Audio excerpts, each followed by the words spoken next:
bike की चाबी दो सही है सही संगत टाइम वधा वट असां 125 वती आहे शोरूम तां ॾिठी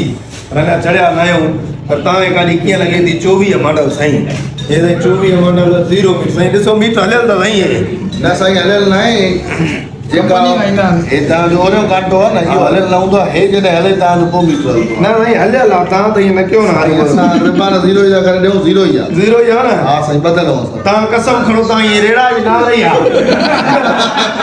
इहे था करो था ईअं न हलाई असां न हलाई आहे साईं इहा ॻाल्हि आहे हेॾे माना यूज़ थियल आहे साईं अस्सलाम वालेकुम संगत मां तव्हांजो पंहिंजो मौलाई हबीब समरो अॼु असां आया आहियूं शिकारपुर में अॼु असां हिकिड़े असांजे परस्तार दोस्त आहे हिते 125 मोटरसाइकिल तव्हांखे ॾियूं था अॼु असां शोरूम ते आया आहियूं 024 मॉडल 125 वठंदा हुआ सही आहे अचो जे करे असां बि त घुमूं न साईं पंधु घुमी घुमी असां थकी पिया आहियूं वीडियो हले हा अचु था अस्सलाम वालेकुम साईं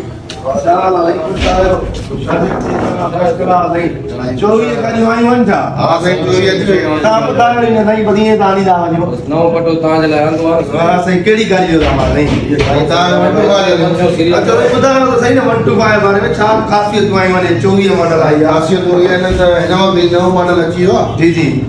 तव्हां बाल आई नई गाड़ी बिहारी आहे वाह साईं वाह सीडी भी असां वटि अवेलेबल न साईं 125 तव्हां 125 था ॾियूं हा साईं माशाअल्लाह असां फिट करे ॾियो साईं खे ऐं तेल बेल त अथव न साईं तेल घुराइणो पवंदो तव्हांखे संगत में मजबूर न कयो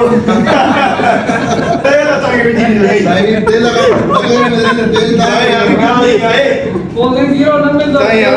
₹1 प्रमोट आहे जी साईं हे तव्हां गणियो बिस्मिल्लाह मां हाणे काहे था वञूं जी साईं पोइ तिनी तव्हांखे ॾींदा न पिया और साईं दफ़ा गाड़ी कढी कंदा असली गाॾी ते चढ़णो आहे मूंखे साईं 10 रुपए में गाड़ी न मिलंदी न साईं तव्हां ॿियो घणे था असां साईं तव्हांखे 2,40,000 मिलंदा 2,40,000 जी गाॾी ॾिनी आहे ॿिया साईं अकाउंट सिस्टम कयूं था असां बि ग़रीब न आहियूं अमीर माण्हू सभु तव्हांखे कैश पैसा ॾियो त ख़बर कीअं पई आहे हिननि खे बि बैंक अकाउंट आया न साईं खे ख़बर न आहे तव्हां अकाउंट आयल हला त फिराण कंदा न साईं हाणे हे गाॾी चांहि त पीअंदव न चांहि पीआरो साईं आधा छोकिरा चांहि चवनि हा चांहि पीआरो हा दुलकार गाॾी ॾिसो ई आहे त मज़दूर करे कुले ते खणाया था पर उहो 50 बि बचाया तूं खण ॾियो मां तो खणां तव्हांजी अहिड़ी हालत आहे असां 200 तव्हांखे खीसे मां था ॾियूं तव्हां कढो सही असां चाहियो ई पिया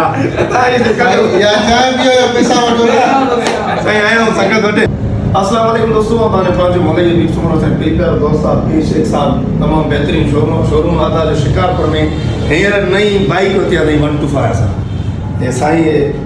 पैसा बि ॾियूं था चाबी बि वठूं था छो जे करे तव्हां दोस्तनि मां इहे शेयर कईसीं त जॾहिं बि तव्हां शिकारपुर में अचो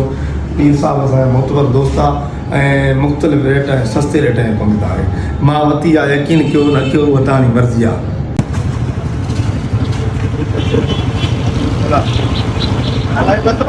मिले हा नौमी था 125 वठी ॾिनी आहे पंहिंजे घर जल्दी